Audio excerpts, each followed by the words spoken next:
গরমে প্রচুর প্রচুর ঘাম হচ্ছে বন্ধু, ঘামে অস্থির, একদম ঘামাচিতে ভরে যাচ্ছে, তখন কি করবে?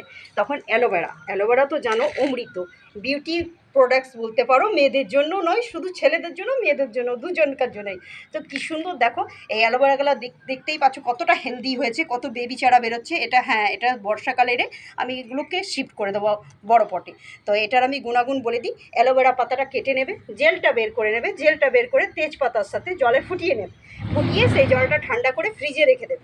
ফ্রিজে রেখে নিয়ে তারপরে ওই জেলটা যে তৈরি করে নিলে না, সেই জলটাকে ওইটাকে লোশনের মতো লাগিয়ে নেবে যেখানে যেখানে ঘামাচি হয়েছে, ঠিক আছে? তাহলে দেখবে ঘামাচি উধাও হয়ে যাবে। তো এরকম তোমরা করতে পারো, এই টিপসটা ফলো করতে পারো, তারপরে আমাকে রেজাল্ট বলো। অবশ্যই করে বলতে পারো তোমরা যে তুমি কি আয়ুর্বেদিক শাস্ত্রের কি জ্ঞানী? না, আমি বই পড়েছি অনেক বন্ধু, তো আমার নলেজটা আছে, আমি নিজের নলেজের বেসিকে তোমাদের বলছি। আমি অনেক অনেক মানুষকে বলে থাকি, তো উপকৃত তারা হয়, ওই জন্য আমি তোমাদের বললাম এটা অ্যাপ্লাই করতে পারো। তাহলে আজকের মতো এতটুকু, tata, bye bye, thank you.